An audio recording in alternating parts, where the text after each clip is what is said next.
Well, good morning. Welcome to drboycetv.com, the home for intelligent Black people. Today, we're going to talk about this interesting thing that I put on my Instagram. My Instagram is Dr. Boyce Finance. There was this pole dancing class for kids. Apparently, there are people who are teaching pole dancing to little children, and it's deeply offensive to a lot of people. I know that it definitely threw me off. I don't want my kids going to a pole dancing class, but I wanted to kind of talk about it and see what you guys thought about this and see if there's any justification for teaching your 4-year-old how to get on the pole. Anyway, so we're going to talk about this. Do me a favor. First of all, give me a yes to let me know you can hear me. And second of all, hit that thumbs up button. Third of all, buckle up your seatbelt, get comfortable. We're going to get started on drboycetv.com right now.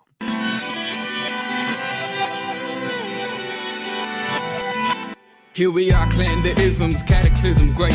Our people out here struggling, trying to make it in this state. Everybody out here doing it, but we the ones too late. Now family, we the ones who gotta delegate. Get that money in the power, never be fake. Stick to cosign for 3.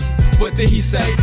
Create jobs, support our own. Educate the same and buy back your home. Got 3 degrees, triple 10. 3 PhDs, now we on the CNN. DBTV, let's talk about negligence. Ignorance is bliss, but we can turn it to intelligence. Believe none of what you hear, half of what you see. Let's break it down here on Dr. Boyce TV. Here we are. Good morning, everybody. Welcome to drboycetv.com, the home for intelligent Black people. My name is Dr. Boyce Watkins. I want to say what's up to everybody also on Instagram.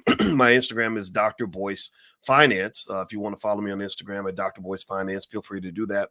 And so let me just hop right into it. First off, I want to say good morning to Lisa Love and Khaled and whoever else is. Let's see who else is in here. I see Metamorph 94, Money Love Power, and El Haj. In case you don't notice, I'm taking my glasses off to read on the screen because my prescription is off, and I'm waiting for my new glasses to get here. I broke my glasses. If you're watching on video, you can see where this is what happens when you get raggedy or get too rough with your stuff. And now I'm walking around using my backup glasses. I got backups, but I cannot see stuff that's close, so I'm blind as a bat. Anyway, all right. So what's going on, everybody? I hope you guys are doing well. How many of you, give me a yes or no if you saw this interesting thing where there was a not stripper, pole dancing class for kids. Anybody else see that?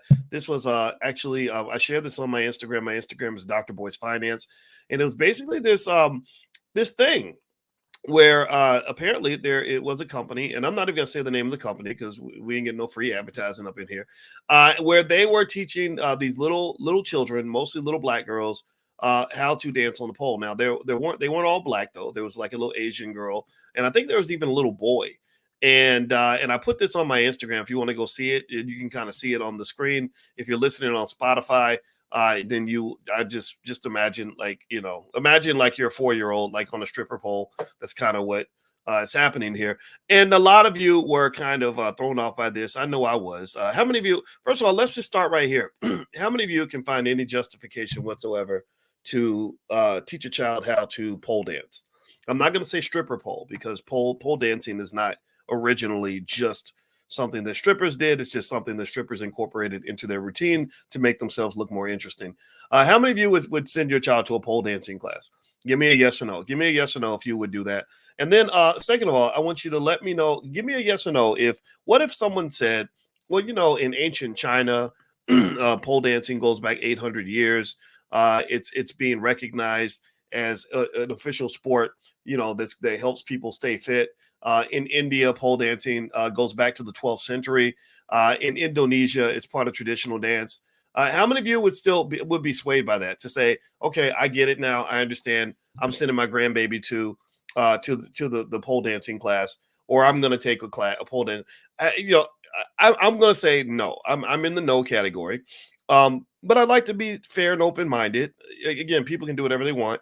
I don't really know if having your daughter on the pole when she's 4 is as productive as having your daughter do other things at 4, like maybe learn how to read, or maybe, I don't know, something crazy like learning math, or something even more ridiculous like learning how to make her own money and start a business so she doesn't have to slide down the pole and shake her cooch in front of strangers in order to get a couple dollar bills. But that's just me. That's me being an old-fashioned Southern Black man. right? Some would call that the patriarchy or toxic masculinity. My toxic masculinity says that I don't want my girls on the pole, even though my wife is a gorgeous woman, our daughters are gorgeous. I'm sure they would do quite well on in that whole profession. That's just not something we're choosing to do with the kids. Now, here's the interesting thing too. This is what made me kind of conflicted a little bit about it though, is I kind of feel like in America we have an association of the pole with strippers. That's what we do. We think about Magic City and let me tell you, I went one time to I had to go to Magic City because I was going to a bachelor party, and I was the best man. So the best man's job is to go everywhere that the bachelor goes or the groom goes to make sure he's good. So I had my first experience being up close near strippers, and let me when I tell you that those women are so athletic, it's ridiculous. Like one of them, I was like, "You really have strong legs. Like, did you do sports in high school?" And she said, "Yeah, I played basketball and gymnastics." So a lot of them, and if you and then I saw, I had to go again. Again, it was totally against my will. Of course, as a heterosexual black male, I have no interest in seeing anything that would be at Magic City, right? Just I'm being stupid. But I'm in Magic City, and I'm just watching the groom, of course, not Anyway, so on the there was a lady that was hanging from the pipes above in the ceiling, and I remember thinking that's very dangerous. That's like OSHA workplace safety issue, right? And but I was really impressed. They are really athletic. So I think that we can at least agree that they're very athletic.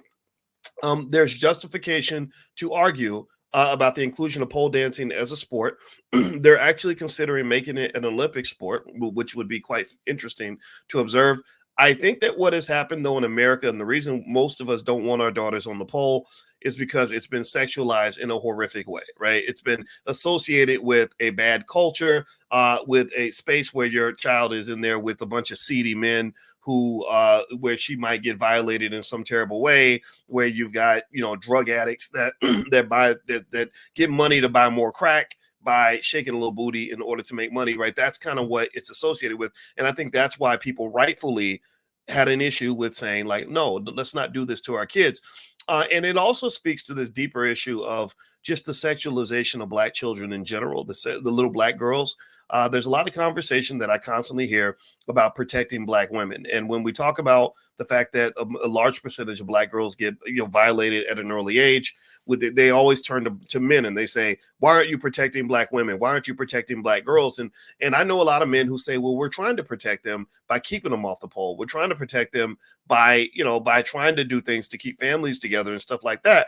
And unfortunately, feminism doesn't always blend well with that, right? Feminism, the idea that I don't need no man, I can do this by myself, I can be the mommy and the daddy, that pushes the man out of the equation, which doesn't just have a devastating impact on the Black family. Remember, 3/4 of our children don't even know what it's like to have a father in the house every day. That is huge. That is massive. That is devastating. But then on top of that, it doesn't just hurt them in terms of their how can I say this, the child's spiritual support and guidance, but it also hurts economically. The lowest net worth in America, the lowest median net worth in America is that of a single Black mother with children. Did y'all know that she has the lowest median net worth in America? So this is where I jump in as a finance professor and say that your broken families is one of the critical reasons that you have a hard time building wealth, because the raising of a family is a job by itself. So when you're raising a family and trying to go to work and work 2-3 jobs a day, every day, that's going to be very hard for one person to do. So ultimately, I didn't like what I saw. I don't think it's cool. I don't really want to hear about more Black girls or children being taught to dance on the pole. I'd rather see Black children learn how to start businesses and learn how to invest and learn how to make good life choices. Like, I think that our children probably need to take a class on how to start a family, how to family planning. Like, think about this. Why should only the left be able to use the term Planned Parenthood? I think that term Planned Parenthood should be used by all of us. I think all of us should plan our parenthood. Give me a guess if you agree with this. I think that if we had more Planned Parenthood training in our community where we could all plan when we're going to be parents, plan how we're going to build our families, plan how the family is going to be a critical element in the building of wealth and sustainability and security in the community, then we would have better outcomes. We wouldn't have this chaos that you have. What do you have? You have so much of a mess out here. You have so many, like it's crazy that when I see a mother with her child, I just in my head assume that that's a single mom. Like most, seriously, let's be honest. A lot of y'all we do this now. We're just like, yeah, we assume that the daddy ain't nowhere to be found, and that you decided, or maybe you decided that the daddy don't need to be around, and that you got this, and it's go, whatever. And it's sad because it gets into like this weird blame game where the women are saying, well, it's because of the men, and the men, but even though you picked that man, and then the men are saying it's because of the women, even though you picked that woman, right? And nobody takes accountability, right? Accountability is supposed to be a two-way street. Accountability is supposed to start at home. Everybody wants to change the world, but nobody wants to change themselves. Everybody wants to see everybody else shift, but you don't want to shift yourself. Everybody, I want to see you take accountability, but I ain't taking no accountability because I'm the victim of what you did to me. No, all of us are victims. All of us are perpetrators. And I think if we all take responsibility, we can build a better community. So anyway, I'm not saying I got the whole answer figured out, but I'm going to say this. I'm going to say this 100% with complete certainty. Number one, when your families are broken, your wealth is in jeopardy. Number two, when the families are broken, the children are not as safe. I know cops who worked in crimes against children unit, the crimes against children unit for police departments, and they consistently tell me that when they go to these homes and they see the most heinous, gruesome crimes committed against children, in many, many cases, it is the boyfriend of the mother that perpetrated the crimes. Somehow the mother fell in love because maybe she likes to get freaky with this guy because he's really good in the bedroom, but she don't know that he's getting free. He's trying to get freaky with her daughter or her son or whatever too, right? And I'm not saying that it's true in every case. I'm saying that I would really appreciate it if we would learn how to look at the writing on the wall instead of denying the obvious. This is happening in broad daylight. You're seeing families crumble in broad, right in front of you, and no one, and everyone just, it's like everyone just feels better because they can blame somebody else for the problem instead of actually solving the problem. So here's a solution. I'm a mathematician. I believe in solutions. One solution is that I think that the same way you get a license before you drive a car, I think you should be expected to get some sort of a license before you start a family. Of course, the government shouldn't be involved, and I'm really joking when I say a license. I don't mean a formal license. What I am saying, though, is some sort of rite of passage, some sort of training is required. And I think it starts at home. I think that if you are raising a little girl and you want her to have a stable family, I think you train her on how to address a man, how to make a man happy. The little black girls don't get a lot of training on that. Unless it's like a stripper pole, maybe they get trained on that. But I'm talking about training on just how to make that man happy when he comes home every day.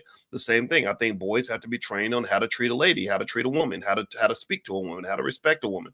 And then also, most importantly, your kids need to learn conflict resolution. And that's the problem. They get together, they get excited, they start having sex, they make a baby, and then they start fighting, and then they break up, and then the baby's sitting there abandoned. The baby's literally abandoned because you brought the child in the world with a handicap. They got half a family, and they trying to make it out here in this world that already hates black people anyway. This world that already wants to murder your black son. You raising your black son without a daddy, without guidance, without a role model. Because, well, why? Well, maybe because you never understood how important male mentorship is to young male decision making. Like Jonathan Majors. I looked at Jonathan Majors and his situation with this girl that almost got him locked up. I was like, I wonder what male is giving him advice on women. Because when I was Jonathan Majors' age, and I wasn't Jonathan Majors, I wasn't an internationally known sex symbol, but I was hot stuff. I was a 31-year-old man with a PhD making $115,000 a year. You don't think that I had tempting situations thrown my way when it came to women. I had a lot of those. And you know what happened? My father gave me advice. My father, my male role model, said, don't you fuck nothing on that campus. He said, don't you get into with none of these students. Don't you even date any of the professors. Don't date any of the administrators. Do not date anybody that you work with, because HR will take you down if it goes bad. And I did not do that. And I saw my friend who did not have male mentorship. Pay attention now. Are y'all listening to me? Are you hearing what I'm saying now? Are you listening? Right? My friend who did not have good male mentorship, he got into a situation that involved a student, and next thing you know, his mugshot was on TV like he was O.J. Simpson. I'll never forget when I saw that, and I said, thank you, Dad, for giving me good advice. So stop acting like the fathers don't matter. The fathers are the ones who will help keep that little girl off the pole, keep that little boy out of the street. And I really think as a community, we got to start celebrating fatherhood and really making compromises and sacrifices to keep the father directly involved in the life of the child. Every time I hear about a family breaking up, it's always about how he made me feel and he did this to me and he did that to me. You don't even say nothing about your damn kids. That's crazy to me. I don't understand that. I grew up in an era where I thought where it was okay to sacrifice for your children, where it was okay to say, you know what, your mama, she get on my damn nerves, but they need their mama, right? Like, I'm that type of guy. I'm the type of guy who's like that. I literally will look at our kids, and these aren't even my biological children, but I love them like they are. And I would literally look at these kids and I'd be like, damn, their mama, she getting on my nerves today, but I'm going to tone it down because I know how much they need and they love their mother. And and it's my job to protect them by protecting their prize, which is their mother. The same thing is true with the father. And I just really think that this whole society has gone haywire in terms of believing that you can just chop up all these families and people are going to be successful. No, when you chop up families, give me a guess if you see this. You know what you're going to see? You're not going to see powernomics. You see strugglenomics. Everybody's in the damn struggle. Everybody's barely getting by. Everybody's traumatized. Everybody's going through hell. Everybody's having a hard time. You know, and then what's really hilarious to me and sad in a way is when you have all this sort of independent woman talk, and then you hear 45-year-old women who get divorced and then they go out into the dating market and they're dating a bunch of horny single men with STDs, and then they're suddenly complaining about how hard it is to be single, how crazy the dating market is. Well, I'm like, well, if you were safe in the comfort of a marriage, why was that so horrible? Why you think this over here is better than what you had before? Like, I'm not saying that it's okay, but I'm saying at least you had a man that was willing to commit to you. A lot of single men are not going to commit to nothing. That's their mindset. They're like, well, why would I do anything for you? I owe you nothing except for my penis, and that's it. And I don't think we have honest dialogue about this as a community. I think that if you are stupid, if you are a dumb person, here's what you do. Here's what dumbass people do. Dumbass people allow politics and society and other people's opinions to guide their decision making. That's what stupid people do. When if you're a feminist, you go with the feminist sisterhood and you let them tell you how to date a man, how to pick a man, why to get rid of a man, and all this other stuff, and then you end up miserable. But yet you don't tell anybody because you don't want the sisterhood to know how miserable you are right now. And the same thing is true with men. I think that men, if men want to be stupid, then all you do is you let these crazy men on the internet, many of whom have a background. If you look at the background, a lot of the most vocal men on the internet who are the most abusive toward women, who say the most dastardly things about women and family and just silly things like, oh, you're a simp if you agree to marry a single mother, just dumb shit like that. Many of these men, if you look in their backgrounds, they don't have good relationships. They've never had good relationships with women. Many of them have been to jail. Some of them were beaten up on women.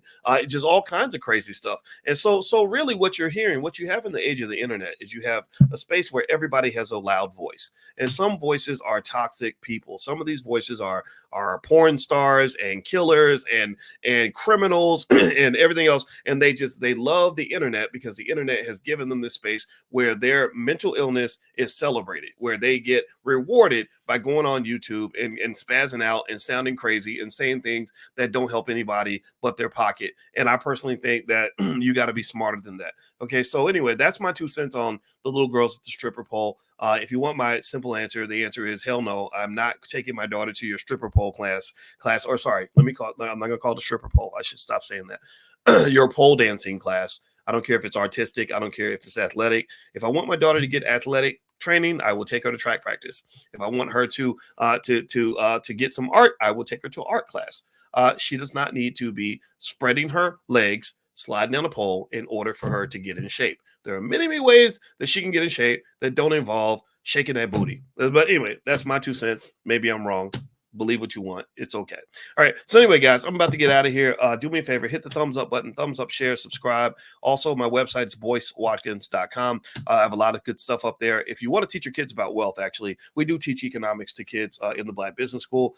You can go to boycewatkins.com or blackmillionairesoftomorrow.com. blackmillionairesoftomorrow.com. We have a great wealth building program for children. We teach kids investments, real estate, crypto, entrepreneurship, all kinds of things. And also your child can get a little baby bachelor's degree once they're done. And what that does is that heightens their self-esteem. It makes them into a wealth builder. It also helps them to avoid the pain of economic stress later on down the line, because our kids have a financial literacy level that exceeds the average college educated adult. That's the guarantee, or we give you your money back. So if you're interested, just go to blackmillionairesoftomorrow.com, because the best way to empower a child is to prepare them. If you do not prepare them, then you're pretty much preparing them for the struggle. Don't sell your kids into slavery. Do something for them that's going to get them ready for this very harsh, very difficult world. And if the best I can do for my child is teach her how to slide down a pole, then I pretty much am earning everything that she gets later on. I'm setting her up for a lot of misery. And I just have to be honest about that. There's nothing about pole dancing culture in America anyway that is healthy, productive, or positive for young girls. And then later on down the line, what's crazy to me is that when something terrible happens, everybody's like, well, what happened? How did this is racism. This is so bad. Black men don't protect black women. That's what we do. We wait for something bad to go wrong, and then we complain about it and say, oh, it's because we're black and it's inevitable. It's like, no, it's not inevitable. It was highly preventable. When that little girl was 3 or 4 and you had a choice between taking her to pole dancing class or taking her to business school or wherever, you chose pole dancing class. And now 10 years later, your daughter been listening to Cardi B. She's been well trained on advanced sexual techniques from all her favorite rappers, and she's learned how to slide down the stripper pole. Well, she gets to middle school and she's twerking for the boys in the bathroom. That's what happens. And then you're wondering, or she's dating a 28-year-old R. Kelly type who loves to date little middle school girls, and then you wonder how this occurs. Well, you're sexualizing your kids. That's what you're doing. And so ultimately, I would say, the world's already going to try to do it. Parents should not be pouring into the pot.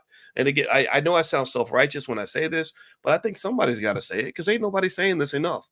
Everybody watches our families fall apart. They watch our children go into one horrible situation after another, and then they all act confused. And then somebody like Joe Biden comes along and says it's just racism. It's not racism. It's bad decision making. Now, racism plays a part, sure, but white people did not make you take your daughter to that pole dancing class. You did. So that's my 2 cents. That's it. I'm done. I'm not going to say anything else. Hit the thumbs up button, thumbs up, share, subscribe. And also, I'm going to be doing some financial stuff later on. We do Money in the Morning financial reflections. If you'd like to join us or join our financial consciousness training, just go to drboyceelevate.com. You guys know my PhD's in finance, and I wrote a book called The 10 Commandments of Black Economic Power. And so I'm big on Black economics. That's what I believe. So have a good day, everybody. God bless you. I will see you soon. Take care. Peace.